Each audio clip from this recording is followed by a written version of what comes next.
Olá, meu nome é Rogério Faria Tavares. Eu sou jornalista e atualmente o presidente da Academia Mineira de Letras, uma instituição fundada em 1909 em Juiz de Fora, na Zona da Mata, para promover a literatura e a língua portuguesa. Durante 112 anos, a Academia foi fiel aos sonhos de seus idealizadores e continua sendo.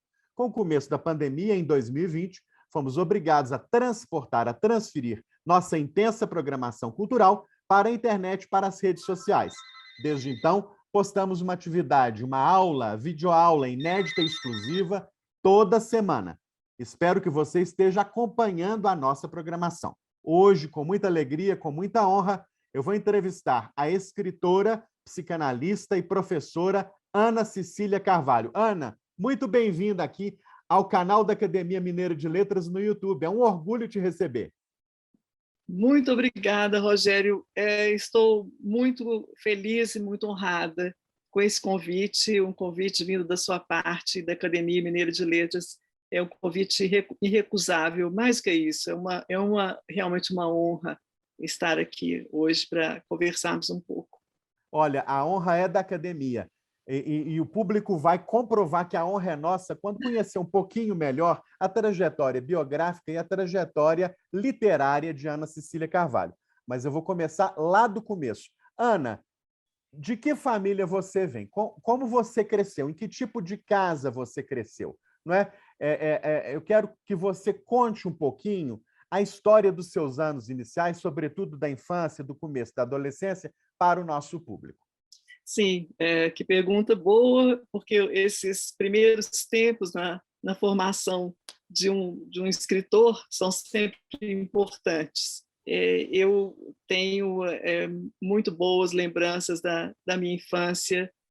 Cresci numa família de classe média, meus pais trabalhavam, minha mãe, numa época em que não era comum as mulheres terem uma atividade profissional fora, ela tinha um trabalho fora, então ela se ausentava durante muitas horas no dia. Meu pai, com a formação que ele teve, pouca formação escolar, ele tinha um apreço muito grande pela educação. Minha mãe, Esther, meu pai, Ronaldo. Minha mãe foi uma das primeiras, provavelmente a primeira mulher a se formar em economia na Universidade Federal de Minas Gerais. Eles cultivavam muito a educação, a leitura, estimulavam muito esse tipo de atividade, de coisa, né, para nós, para mim, para as minhas irmãs. Meus avós maternos moravam em Belo Horizonte, são imigrantes. Meu avô nasceu na cidade de Tzfat, na então Palestina, que pertencia ao Império Britânico.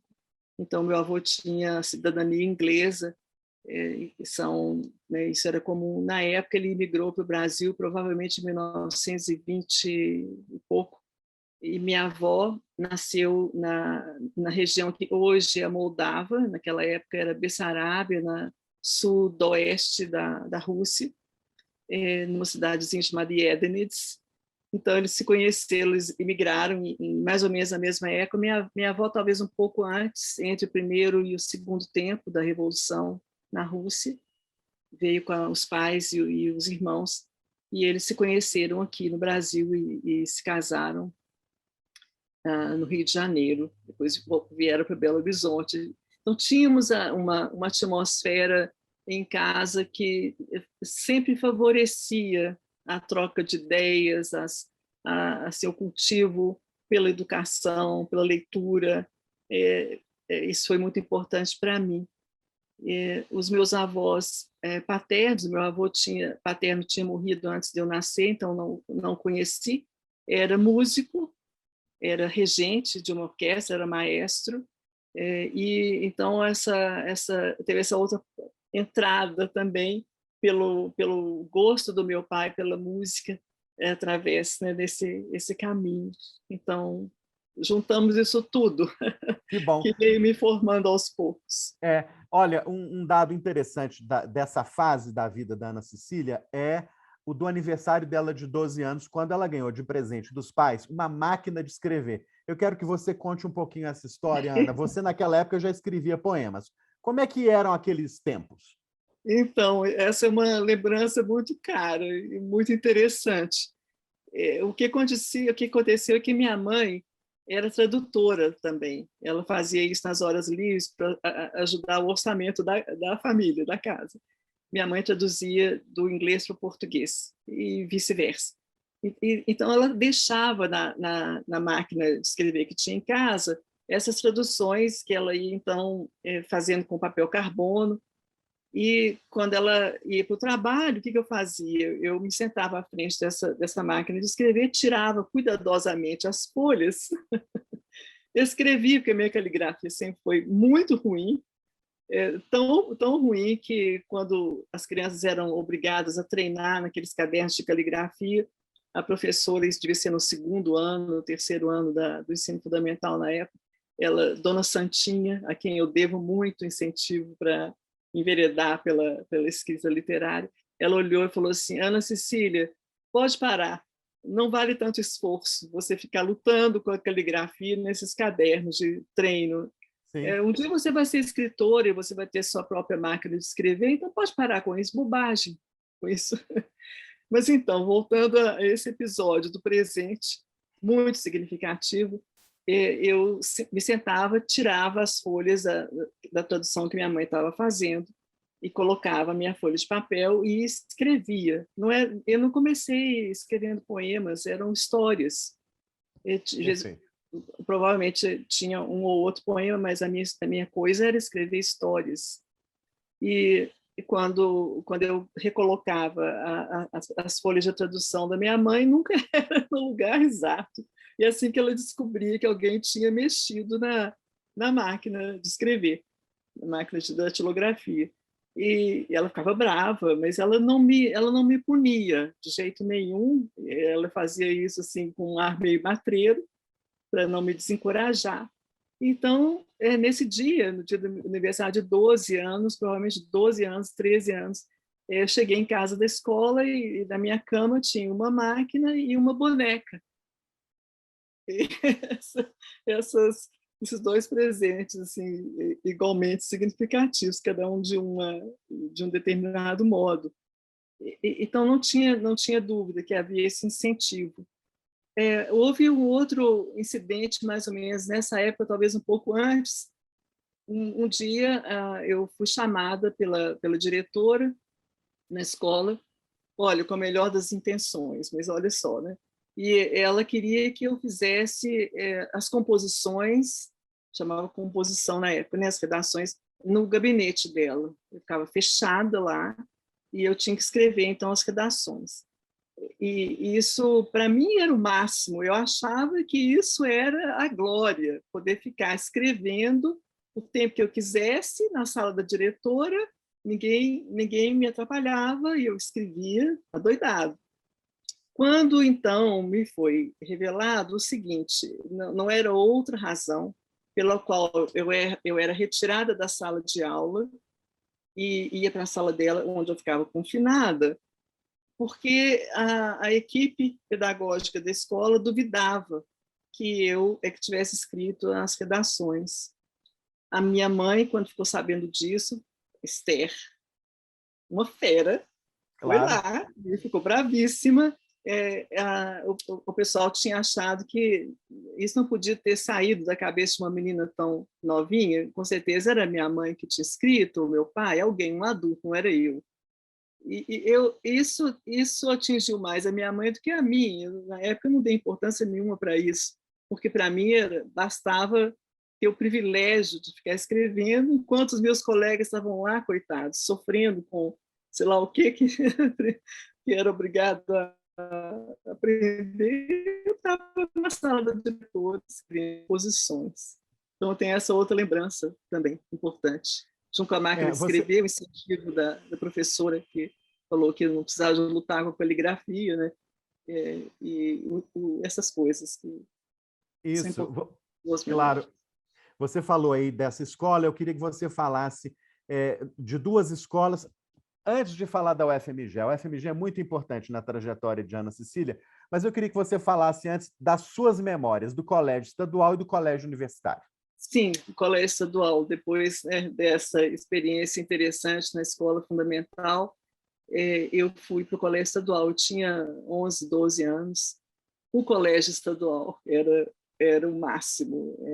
A diversidade, também a severidade com que o estudo era tratado. Eu tive professores, na época, o corpo docente do Colégio Estadual Central era o mesmo da faculdade, muitos da Faculdade de Letras, da Faculdade de Filosofia, da Universidade Federal. Então, eu imagino que não havia mudança de sintonia entre o que eles apresentavam na sala de aula no terceiro grau e o que eles vinham apresentar para nós e exigir para nós em termos de pensamento, de disciplina, tudo isso. Então, o colégio estadual eu tive o privilégio de estudar lá. Estudei com Milânia Guiar, com Nancy Mendes Oliveira, com Luiz Carlos Alves.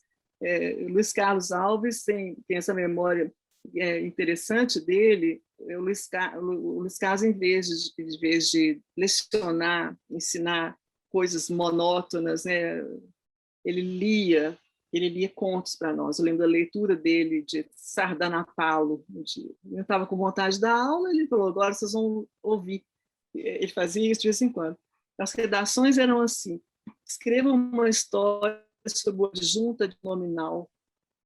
Era isso. Então, isso não é assim, é um privilégio ter estado em contato com esse tipo de professor. Isso é interessantíssimo, muito importante para mim. No terceiro científico, eu chamava científico, eu mudei para o colégio universitário. Era o ano de preparação para o vestibular. Eu fiz o primeiro vestibular único, em 1970. Isso. O colégio universitário foi outra coisa, parecia um sonho. O modelo pedagógico do colégio universitário era sonho de todo mundo. Uma maravilha. Eu estudei no CISO de psicologia, que as turmas eram divididas por áreas para as quais os alunos iam se candidatar no vestibular. Aí aconteceu que, em meados daquele ano, 1969, a lei de diretrizes e bases, acho que era assim que chamava, mudou o caráter do vestibular, e o vestibular passou a ser único. E aí foi um pânico, porque nós, que estávamos sendo preparados para o vestibular na área de ciências humanas, e eu especificamente para psicologia, tivemos que migrar para áreas que a gente evitava, né? Claro. Física, biologia não, nem tanto, mas química, matemática muito assim, severa. E eles também, né? O pessoal da área biológica teve que migrar para nós, foi aquela coisa, mas nos adaptamos. E eu fiz esse vestibular no início de 1970, consegui uma proeza, que foi depois de ter sido aprovada, porque essa era a condição, eu vinha enchendo os ouvidos dos meus pais: quero ir para Israel, quero ir para Israel. E a combinação foi essa: você vai para Israel se você passar no vestibular. E eu passei, consegui o trancamento de matrícula, que foi outra coisa também dificílima de conseguir.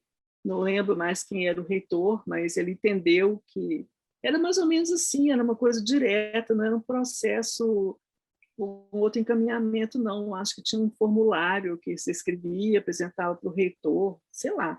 E consegui, tranquei a matrícula e passei o ano de 1970 em Israel. Como é que foi essa experiência? No kibbutz, não foi isso?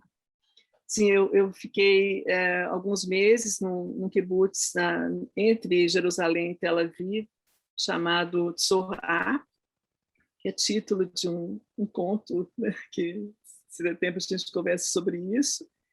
Alguns meses lá e alguns meses no kibbutz Sde Boker. Na época, Ben Gurion estava vivo e morava em Sde Boker. E com ele nós tivemos algumas conversas, eu tenho algumas fotos desses encontros, então foi uma coisa muito importante na minha formação. Foi nessa época que eu comecei a sentir que eu não pertencia a lugar nenhum. É uma coisa engraçada, essa posição de ser meio exilada, que eu penso que é importante na escrita. Mas vamos falar sobre isso depois. Olha, mas mesmo com essa sensação de exilada e de não pertencer a lugar nenhum, que tipo de impressão a cultura judaica realizou na sua formação? Se é que você tem uma formulação a esse respeito. Sim, nós somos, né, judeus, mas na minha família nós não somos religiosos, Uhum. não somos ortodoxos. Seguimos as tradições. Eu especialmente gosto da tradição sem sentir fé. Eu sou assim meio descrente dessas coisas. O pouco que eu tinha de religiosidade, eu costumo dizer, a psicanálise se encarregou de retirar. Mas eu me identifico, né, completamente. Essa é a minha identidade como judia. Então, tem uma coisa no nosso modo de pensar, se eu puder generalizar, que é a liberdade para duvidar, a liberdade para pensar. Isso está tão comigo, provavelmente isso não pertence à herança judaica, mas nós cultivamos isso, a liberdade de pensar. Então, o método de leitura do texto talmúdico é muito interessante, porque você é convidado, você tem a liberdade de ficar duvidando, interpretando trechos do texto talmúdico, que não tem um gabarito de correção, não tem um gabarito de interpretação, você formula ali sentidos possíveis. Isso expande as mentes, sei lá, tem um efeito Claro, importante, né, na maneira como você usa a abstração, né, o pensamento. claro. Então, isso aí foi me formando. Olha, falamos aí sobre essa cultura judaica que incidiu sobre a formação de Ana Cecília Carvalho, e agora, seguindo a trajetória biográfica dela, eu tenho que falar sobre a formação em psicologia e a chegada da psicanálise à vida de Ana Cecília. Como é que se deram esses encontros, Ana? Então, eu nunca tive dúvida, já na saída do meados, né, do segundo grau, e que eu ia para o campo da psicologia. Fiquei na dúvida uma época entre psiquiatria e psicologia. Como exercício, eu lembro, no final do segundo grau, alguém propôs, um dos professores propôs, já que você acha que você vai ser isso ou aquilo outro, conversa com um profissional da área para ver o que é exigido, né? Imagina como é que você vai estar daqui a 30 anos tendo seguido essa profissão. Isso foram coisas interessantes. Eu não sei se foi no estadual ou se foi no universitário. Eu penso que eu acho que pode ter sido da Sônia Viegas essa proposta, sabe? A Soninha era uma coisa impressionante, foi minha professora no Isso. colégio universitário.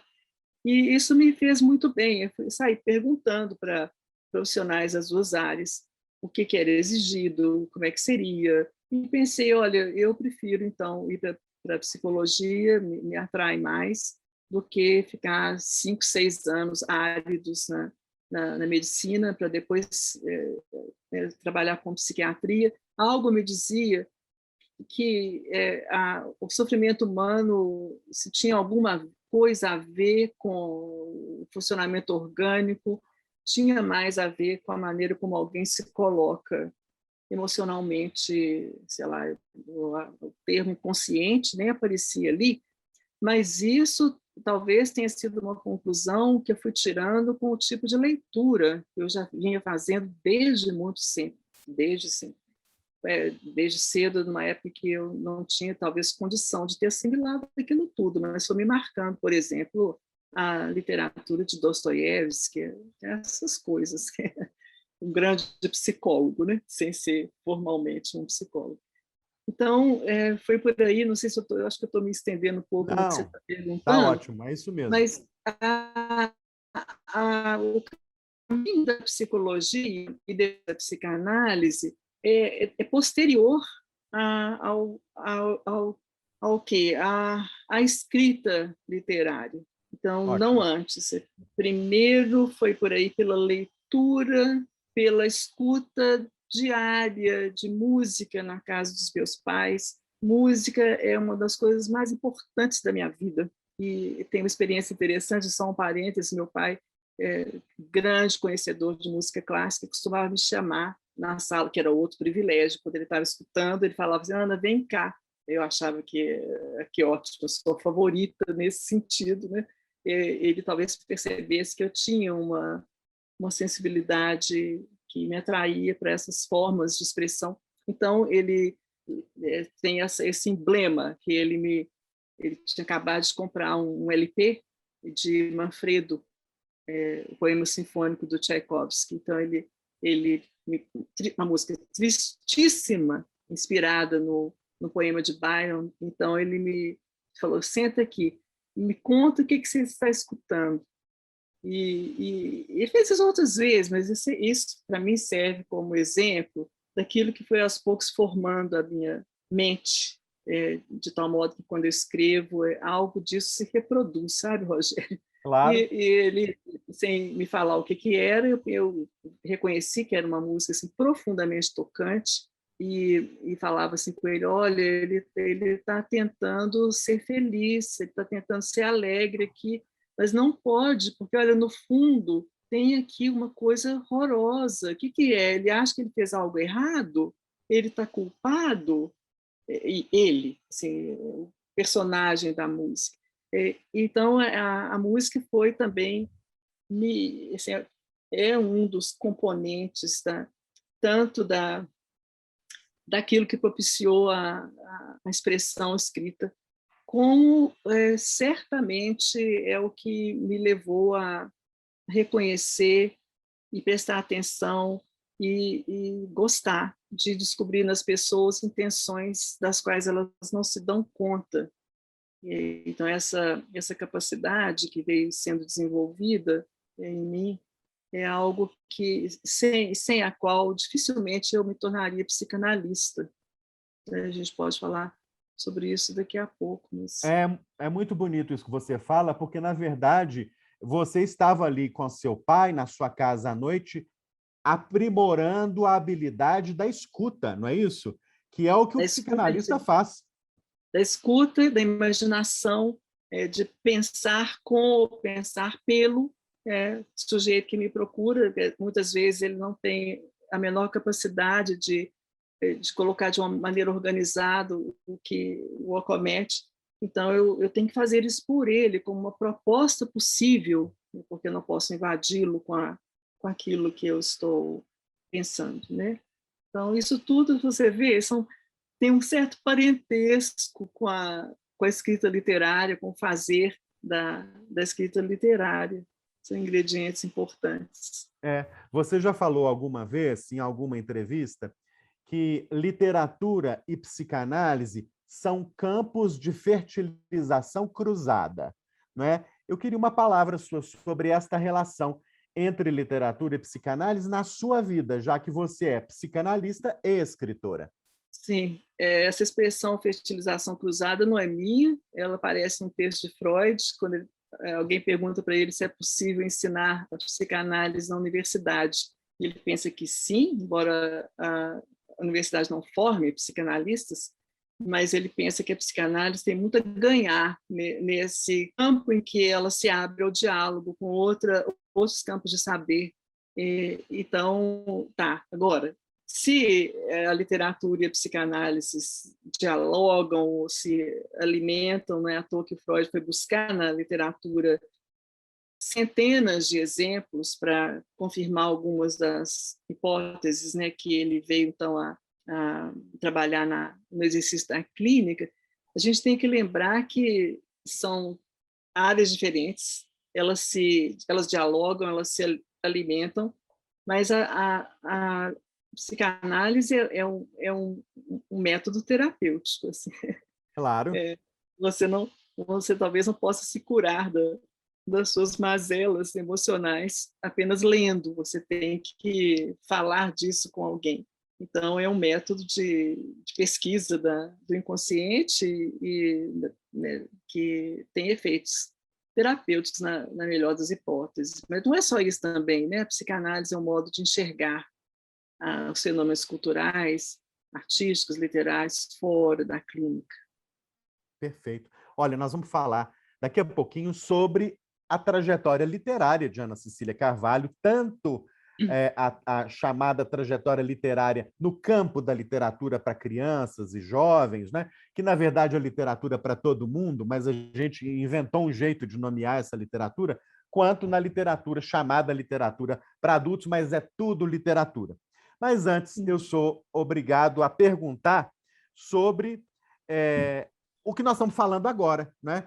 Esse lugar de encontro entre literatura e psicanálise, que surge aqui com muita força na tese de doutoramento, na tese de doutorado de Ana Cecília Carvalho, que é a poética do suicídio em Sylvia Plath. Como é que surgiu esse trabalho, essa pesquisa, Ana?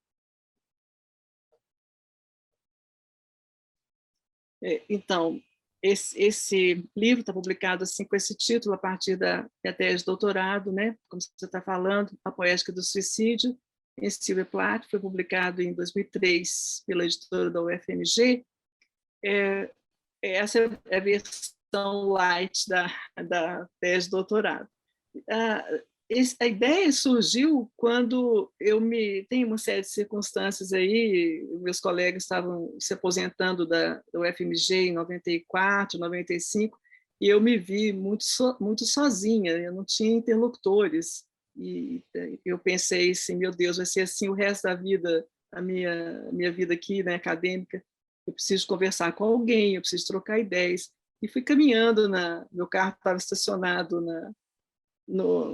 em frente ao prédio da Faculdade de Letras, a Faculdade de Filosofia e Ciências Humanas da UFMG e a Faculdade de Letras são prédios vizinhos, fui andando e parei, de repente, numa parede, em frente ao elevador, onde estava anunciado a abertura para o doutorado em letras. Tinha essa linha de pesquisa, literatura comparada, essa área, com a linha de pesquisa específica, literatura e psicanálise. Achei interessantíssimo. Esse cartaz estava perto do gabinete da Ruth Silviane Brandão, que veio a ser minha orientadora, ela estava lá, essas coisas, né? Na entrevista do Inácio, ele estava falando os acasos, o acaso que o levou a desistir de voltar para a cidade natal dele, uma música que estava tocando, ele parou para escutar a música, nisso um amigo do outro lado da rua chamou, e a vida dele mudou completamente. Foi mais ou menos assim. A Ruth estava no gabinete e eu falei com ela, olha, que interessante esse doutorado aqui, você acha que eu tenho alguma chance? E ela falou, ué, como todo mundo, você tem que escrever um projeto. Um projeto, Ruth?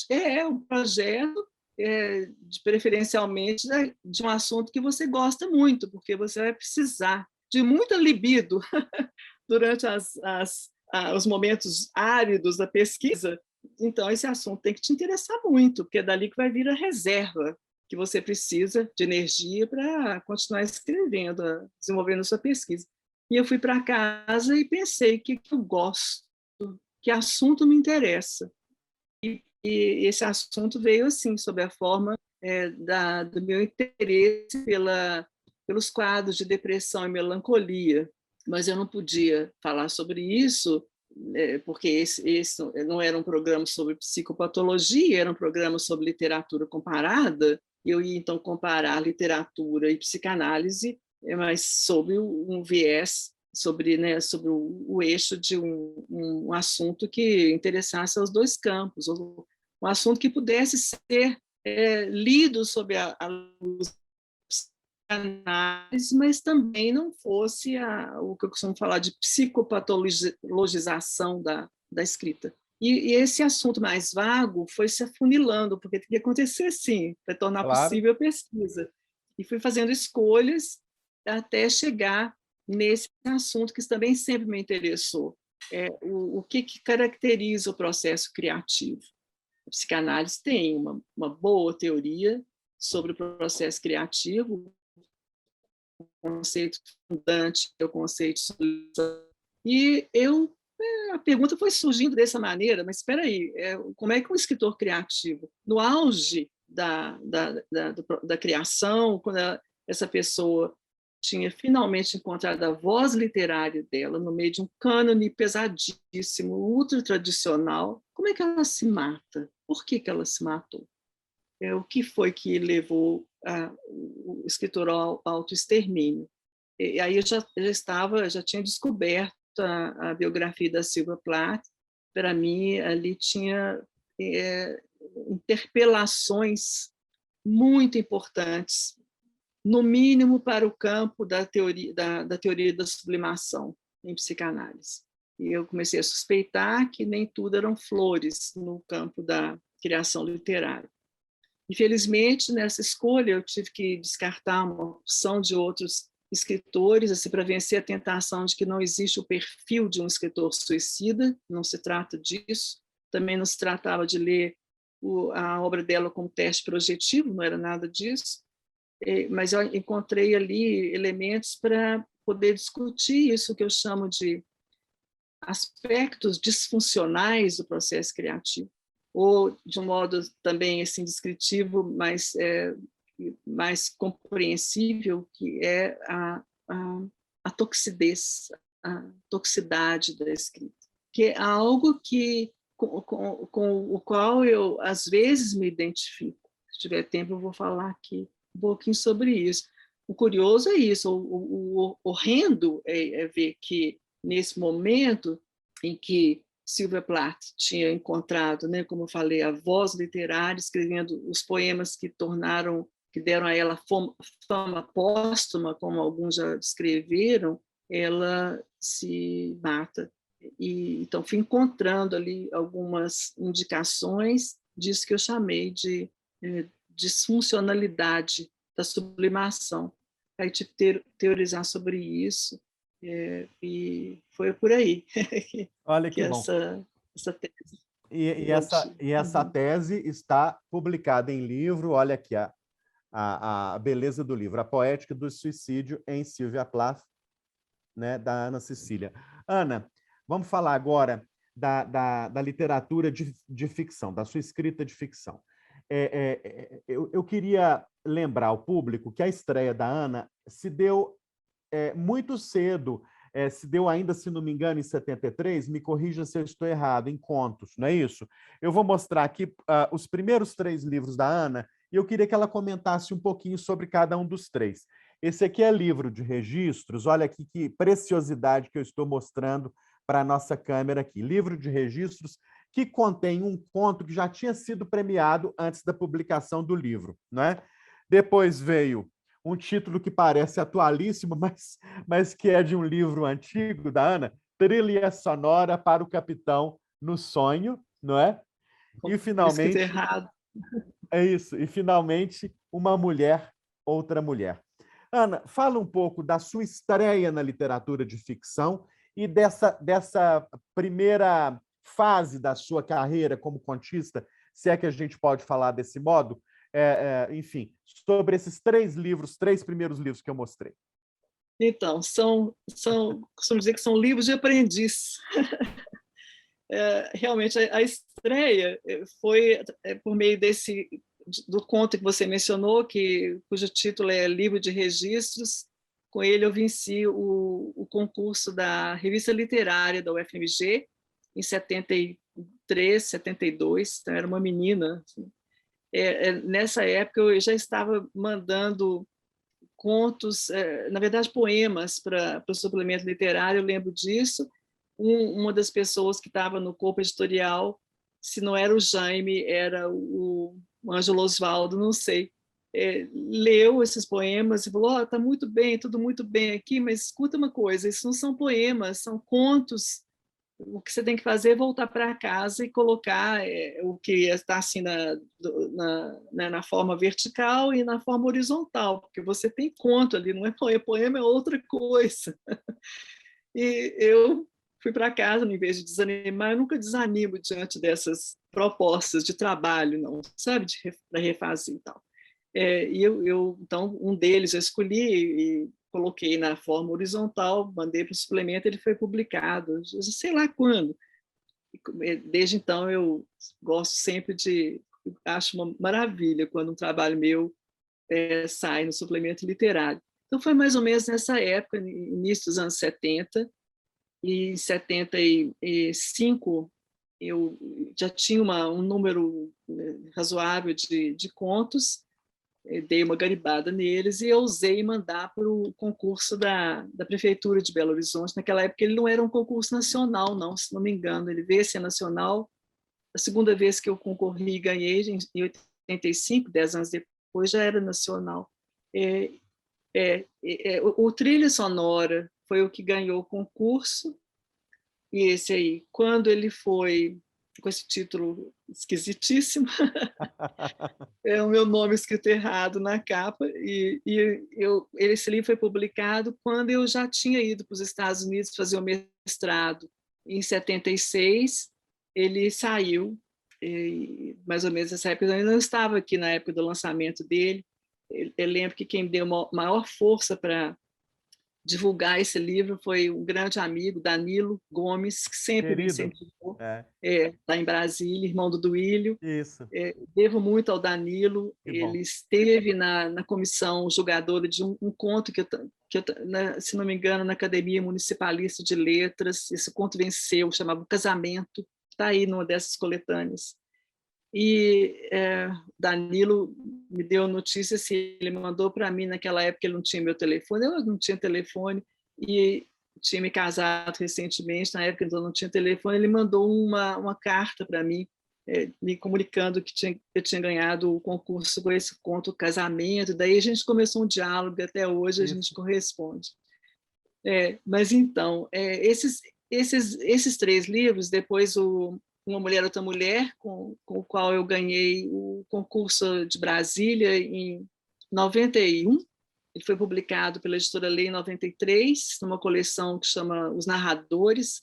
Todos nós que tínhamos originais engavetados e premiados fomos convidados pelo Lino Albergari, que dirigia essa coleção, para então, ter o nosso livro assim, ganha do mundo. São contos que eu evito ler, sabe, Rogério? Evito ler. Eles precisavam de ser revisados, eles precisam de um tratamento ali. Eu nunca entendi como é que eu ganhei o concurso de Brasília com Uma Mulher, Outra Mulher. Na comissão era a saudosa Sônia e o Marcelo Sclia. Eu nunca consegui entender como é que premiaram, porque esse livro precisa de uma revisão. O que parece fluxo de consciência é realmente hesitação minha em pontuar, precisa ali, mas olha, o que eu posso fazer? Foi assim, Claro, foi assim, desse jeito. Bom. E entre esse que era na época mais recente, Uma Mulher, Outra Mulher, e o que veio a seguir, enquanto isso eu fui publicando coisas esparsas no suplemento literário e outras antologias, há um tempo aí que eu penso que é um tempo de amadurecimento, muita coisa foi caindo no meio do caminho, e até que chegou um momento muito assim significativo, que foi quando eu comecei a escrever isso que veio a ser o primeiro volume da trilogia da Inquietude, recentemente. Eu nunca e vamos falar parei agora. Sim. A Ana Contista tem uma obra potente, muito instigante. Nós vamos falar aqui sobre a trilogia da Inquietude. Olha, o primeiro volume, Os Mesmos e os Outros, o livro dos ex. Olha que bela capa. Essa trilogia foi publicada pela excelente editora Quixote, mas dos nossos queridos Luciana Tanuri, Alencar Perdigão, Cláudia Mazzini. Eu mostro a beleza da capa aqui, que mostra aqui o Fidel, né? Que é o ex-cão. Né? Eu sei que o Fidel foi inspirado, né, em um cão, né, o Francisco, que foi um cão muito querido da Ana. Agora, o segundo volume é esse aqui, O Foco das Coisas e Outras Histórias, e finalmente veio A Memória do Perigo. Ana, como é que foi surgindo a trilogia da Inquietude? Então, Rogério, ela não surgiu como uma trilogia. Isso. Esse primeiro livro, Os Mesmos e os Outros, o livro foi um ano difícil para mim, do ponto de vista pessoal, um ano de perdas, um ano que, assim, O meu pai tinha falecido no início de 1915, pouco tempo depois eu perdi meu cachorro, Francisco, e veio, foi um ano sombrio para todos nós. Houve a tragédia da barragem em Mariana, Bento Rodrigues. Então, tinha uma coisa meio esquisita, meio isso, não tem outra palavra, sombria no horizonte, né? No que me rodeava. E eu senti, como eu sinto, uma inquietação que eu não sei de onde vem, e eu começo a escrever para poder saber o que é que eu estou pensando. Eu não sei antes, eu só sei quando eu começo a escrever. Eu tenho falado sobre isso, mas olha, isso não é uma recomendação para ninguém, não. É um método que eu desenvolvi, que é confiar que as palavras vão saber onde me levar. E elas vão me levar a isso que eu não, do qual eu não me dava conta, e que constituía esse certo incômodo, uma coisa que vai crescendo, e eu preciso de colocar ordem nisso. Escrevi esses contos que compõem Os Mesmos e os Outros, o livro dos ex. Provavelmente é a primeira apresentação que eu faço, do ponto de vista literário, de uma preocupação minha com o cenário político, com a indiferença, com os antagonismos. Esse livro não deixa de ser isso. Né? Os contos foram escritos sem nenhuma intenção minha de uni-los de nenhum modo.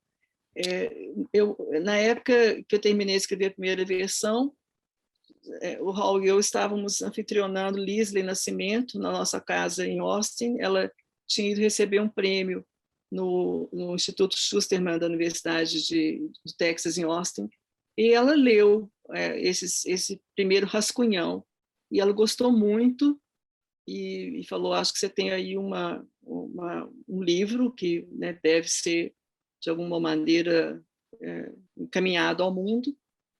Mandei para o Jaime Prado Gouveia. O Jaime leu e respondeu imediatamente. O Jaime é um amigo muito querido, muito incentivador, assim como o Lisley, muito generosos. E o Jaime me disse que eu tinha escrito um livro belo e terrível. Falou isso. Então, em seguida, eu vim para o Brasil e mostrei os originais para Lino Albergaria. Estava muito incerta sobre o que eu fazia, se mandava para um auditor, o que eu fazia.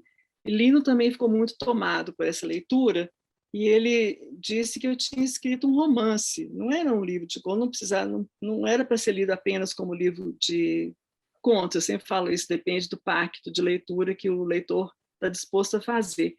Ele viu algumas recorrências, ele viu a permanência de um eixo teórico, um eixo estrutural importante, né?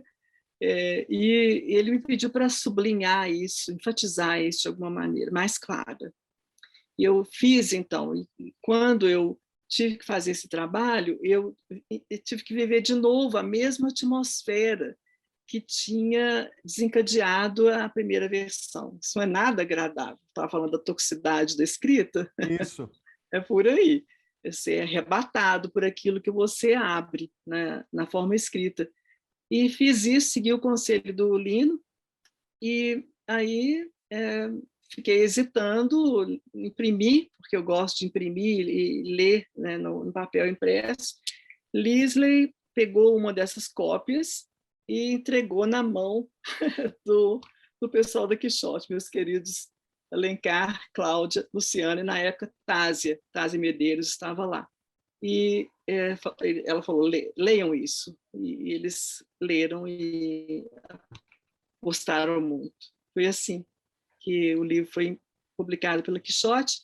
Terminei de escrever, o livro já estava publicado, e de novo veio aquela inquietação, que não é exatamente agradável. Eu comecei a escrever O Foco das Coisas e outras histórias, mas de uma maneira um pouco menos desorganizada. Os temas que dão título aos capítulos, a cada sessão, desse livro, os temas vieram mais ou menos assim, nessa ordem, enquanto eu estava escrevendo. Ele é dividido em temas: bichos, eu já nem lembro mais, eu costumo esquecer o que eu escrevi. Mentiras, esperança, E, tempo, bichos, lugares. são temas, e sobre cada um desses temas. Então, Don Quixote, eles gostaram, e nesse momento, eu, de novo, a sensação não tinha terminado, eu ainda tinha coisas para falar, mas não cabiam no foco das coisas, era outra coisa, outro foco. E então escrevi isso que veio a ser A Memória do Perigo, de um jeito esquisitíssimo, sabe, Rogério? Porque eu fui escrevendo essas partes sem ordem. Eu não sabia que eu tinha uma coisa conectando essas histórias. Não são histórias, são partes de uma mesma vivência. E depois que eu acabei de escrever, eu falei, agora chega. Se não me engano, são 19 partes, já não lembro.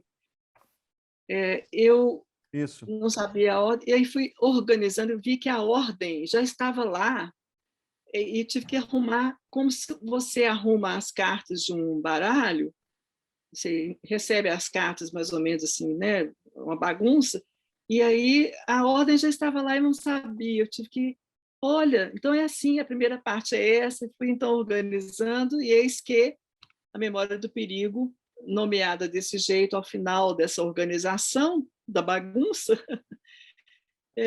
veio a ser o que então é o terceiro volume da trilogia da Inquietude. Eu não sei mais quem é que deu esse nome, se foi Luciana, se foi o Hall, se foi o Alencar, não lembro. Surgiu esse nome, tinha tudo a ver. Esses livros têm uma organização, né? Um fundo orgânico e algo que os organiza, que talvez seja isso, esse sentimento de assombro diante da realidade. Estou sempre assombrada com a realidade. É isso mesmo, e a realidade nos assombra cada vez mais atualmente, né? Sobretudo agora. Ela tem se superado, né, a realidade.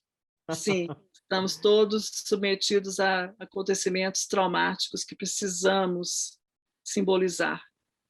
Você citou aí o Inácio de Loyola Brandão, que tem uma literatura também muito curiosa, porque ela contém uma dimensão aí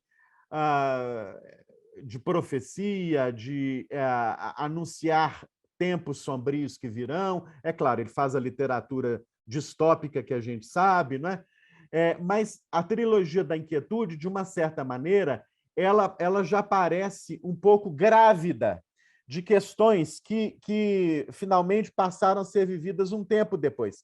Porque o primeiro volume é de 2018, um ano emblemático na história brasileira, sobretudo, e os outros dois volumes são de 2019, não é? De uma certa maneira, eles vieram aí anunciando os espantos, os assombros, as sombras, né? Você tem essa percepção ou não, Ana? Como se esses livros tivessem um caráter meio profético, algo Não assim? sei. Eu acho que eles são livros muito sintonizados com o tempo atual. Muito, Muito muito. É porque, contemporâneos, muito contemporâneos. sim, contemporâneos e, ao mesmo tempo, captando alguma coisa que é recorrente, não parou de acontecer na história da humanidade. Então, o escritor está sempre com o ouvido ligado, o ouvido e o olhar não precisa ser necessariamente o olhar, né, do órgão, mas ele está captando coisas o tempo todo. E sim, me inquieta constatar a essa altura da vida que embora tenhamos caminhado em várias direções interessantes no campo da ciência, né, no campo das formas culturais, aceitação da diversidade cultural, em outros aspectos de modo muito primitivo. O mal que fazemos uns com os outros, por não aceitarmos a diversidade, as singularidades, né? Os mesmos e os outros é muito sobre isso. Pode ser isso que o livro conta, né? Como as vidas estão sendo sofrem interferência de grupos antagonistas que você não consegue localizar, então como é que cada um tem que se haver com isso. Isso tudo serve para agora, como serve para você pensar em outros tempos da nossa história. Provavelmente não vai ser muito diferente do que virá daqui a um tempo. Isso porque o escritor, embora ele não mencione isso explicitamente nos seus textos, não tem que ser necessariamente engajados ou, né, definidos politicamente, o escritor está prestando atenção nisso. E me interessa profundamente isso que eu falei no início, o modo como as pessoas se posicionam sem saber que estão fazendo certas coisas uns com os outros.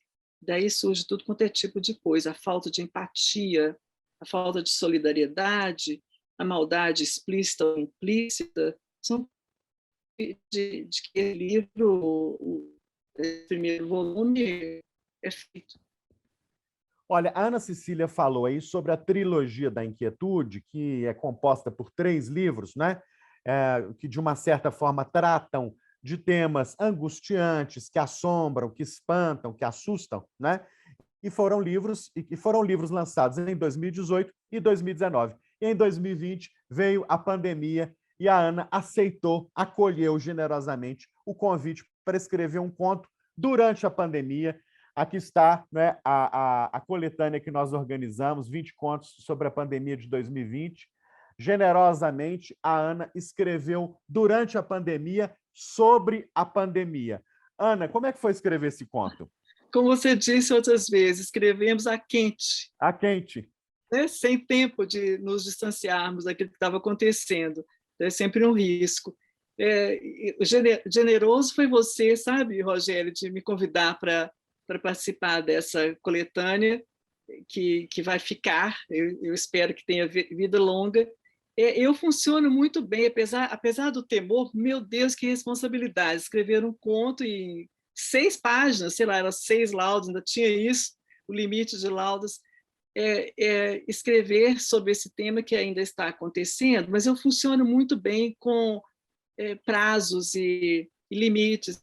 O treino com artigos acadêmicos me ajuda nessa hora. É sempre para ontem, né? Então tem isso aí. Então não sofro nenhum tipo de bloqueio quando vem um convite. Escreva sobre determinada coisa, não tem problema nenhum. Então achei muito pertinente e tentei fazer nessa história nesse contexto mais sombrio, né, que começamos a viver em 2020, e sabe-se lá quando vai terminar. Eu resolvi escrever, não sabia disso também, não sabia onde que a escrita ia me levar, mas algo que trouxesse algum alento. A escrita, no final das contas, a literatura, ela deve trazer algum alento, alguma coisa nessa direção, alguma luz. E sentei para escrever, não tinha a menor ideia, só tinha essa ideia assim, de que tem que ser alguma coisa que dê alento. E veio na minha memória uma música do Chico Buarque, Futuros Amantes, que é uma música belíssima, eu amo essa música. E veio isso, não se afobe não, que nada é para já. E foi o que eu escrevi, a primeira frase foi essa, e daí o conto se fez.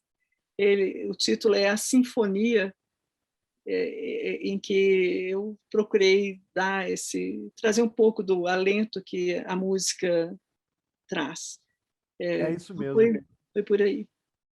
Olha, esse conto, A Sinfonia, de Ana Cecília Carvalho, está aqui nesta obra, 20 contos sobre a pandemia de 2020, que a Academia Mineira de Letras realizou em parceria com a excelente, autêntica editora da nossa querida Rejane Dias. A Ana já anunciou, já antecipou para nós, e é isso mesmo. O conto começa com esta referência a esta belíssima música do nosso querido Chico. Não se afobe não, que nada é para já. Cantarolava enquanto me levava de carro para a clínica e enfrentava o meu mau humor com determinação e infinita paciência, fazendo gracejos de todo tipo. E a história segue, é uma história belíssima, organizada mesmo na estrutura de uma sinfonia.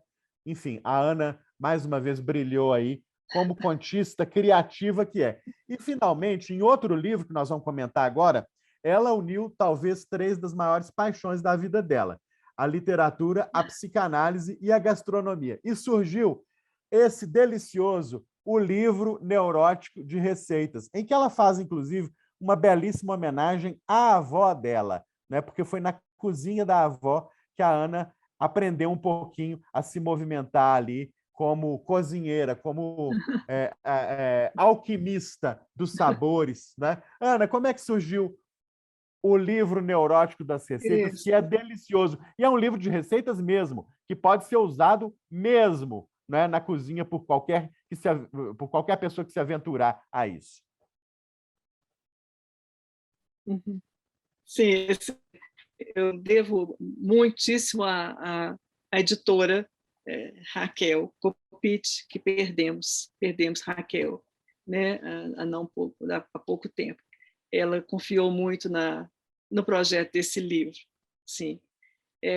Foi escrito no ano seguinte à minha aposentadoria da UFMG. Me aposentei em 2009 e é um ano também um pouco difícil, cheio de mudanças, cheio de projetos, né, que eu pensei que poderia realizar. Essa ideia veio do Raul, meu marido.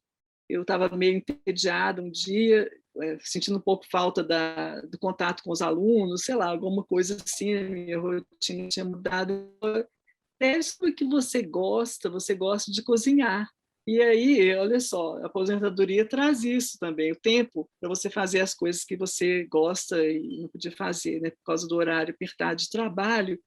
E comecei a escrever. Eu não sou a única que se aventurou nesse campo da sociologia culinária, psicologia culinária. Tem outros, tem uma tradição aí. Eu resolvi fazer uma brincadeira. Tem outros autores que, se não me engano, Hillman faz isso, sei lá, é o livro de receitas do Dr. Freud, tem alguma coisa. Então, foram surgindo esses nomes, né? O salmão narcisista, o bolo terapêutico de banana, sei lá. Os títulos vieram antes das histórias. Isso foi também interessante. Histórias ou crônicas, eu não saberia definir o que é isso. Então, tem aí uma brincadeira com os rótulos em psicanálise. O psicanalista pode ser tudo menos um que dá receitas, né? A boa ou má fama da psicanálise vem daí, não se dá receitas. Então, esse livro é uma brincadeira. Tudo que está ali é mais ou menos verdade, mas no plano lúdico. E, no final, o que acaba acontecendo é isso. O leitor tem a impressão, e nisso ele está certo, de que a distância entre o divã, a distância entre a cozinha e o consultório é menor do que se podia imaginar.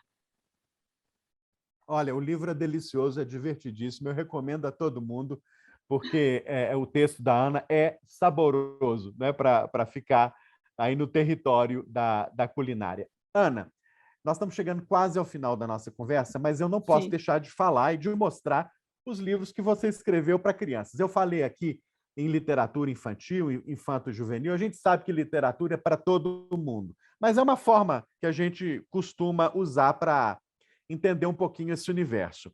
Há vários títulos muito interessantes, eu vou mostrar aqui alguns deles. Olha, o Pedrinho dá um grito, que tem as ilustrações do Ricardo, são ilustrações preciosas, não é?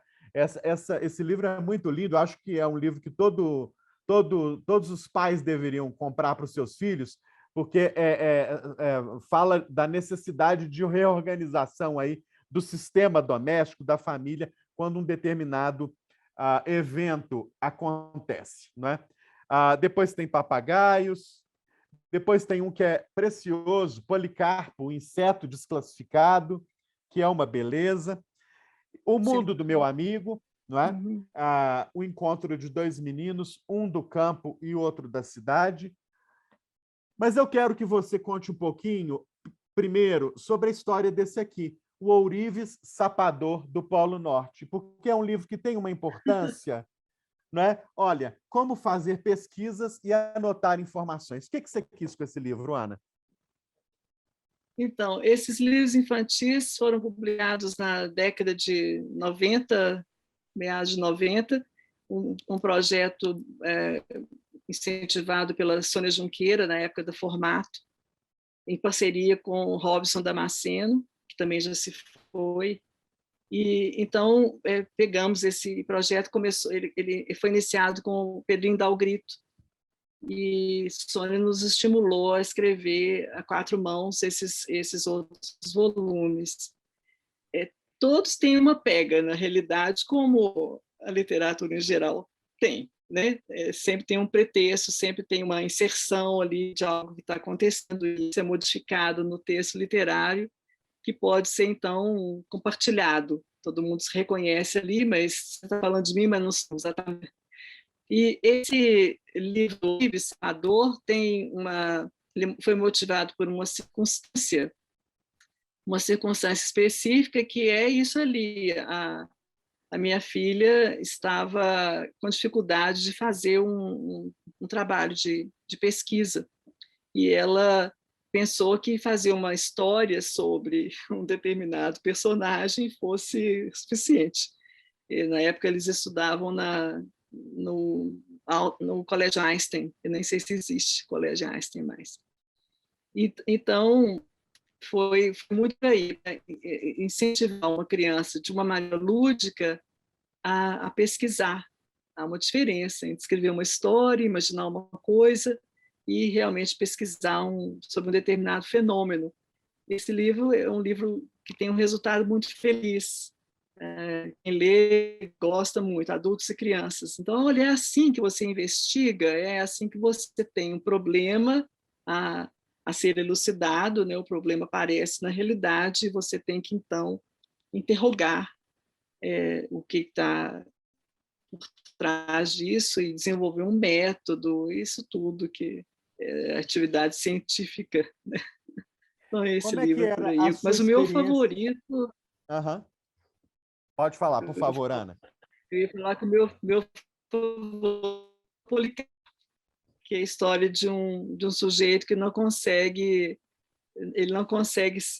encontrar os seus pares. Então, o Policarpo, para mim, eu gosto muito desse livro. Esse livro é minha cara. Que ótimo. É muito interessante. Policarpo, o inseto desclassificado, que a Ana Cecília escreveu junto com o Robson Damasceno, né? Enfim, é um livro que começa assim. Domingo de manhã, a mesa do café ainda estava servida. Um dos meninos da casa ia e vinha com sua caixa de insetos, aflito com o trabalho de classificá-los para a aula de ciências na segunda-feira. Faltava um inseto na caixa de isopor, e ele queria que não fosse um inseto comum. De repente vem entrando pela janela um bichinho mais morto que vivo, voando meio tonto até pousar sobre a mesa do café. Nunca nenhum de nós tinha visto um inseto assim antes, ainda mais tão assustado. Vejam que beleza que é esse primeiro parágrafo de Policarpo, o inseto desclassificado.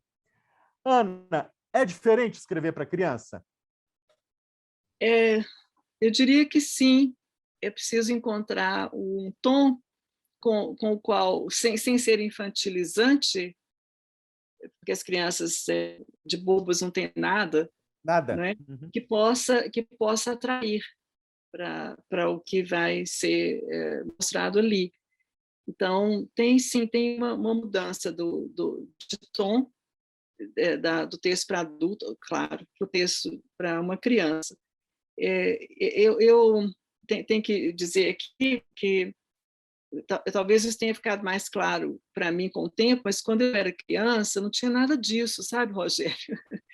na minha casa tinha liberdade total para ler qualquer coisa. Eu li coisas que eu não devia ter lido aos 9 anos de idade, mas assim que eu aprendi a ler, com 5 anos, a minha mãe me falou: você está vendo aqui essa biblioteca? A gente tinha muito livro em casa, você não precisa de pedir permissão para ler coisa nenhuma. Então, lá fui eu, li Crime e Castigo quando eu tinha 11 anos de idade, me fez um mal danado.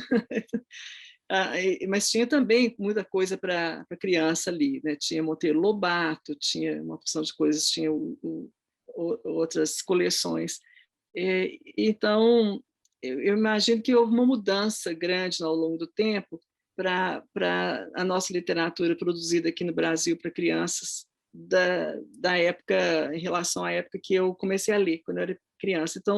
Então nesses livros tem muito isso, é um tom que confia que a criança vai conseguir pensar no que está sendo proposto ali, sem infantilizá-la desnecessariamente, mas sem tratá-la como um sujeito maduro que ela ainda não é.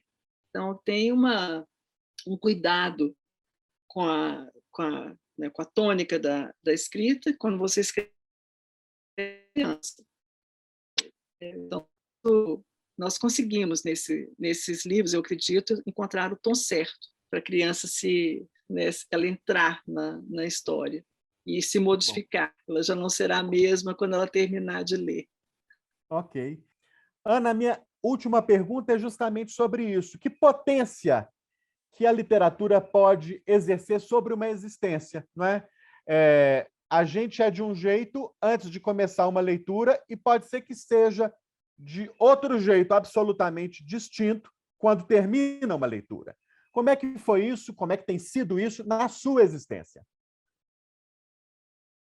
Exatamente. Eu não seria o que eu sou se não fosse o que a literatura fez com a minha cabeça. Então, total, assim, a entrada no mundo da cultura, incentivada dessa maneira pela literatura, lida em voz alta, depois, né, pelos meus pais, depois a literatura que eu mesma pude ler por meus próprios meios, nada seria como é. Isso foi mexendo com a minha cabeça. Um sujeito que lê, ele tem acesso a níveis da realidade que ele não teria de outro modo.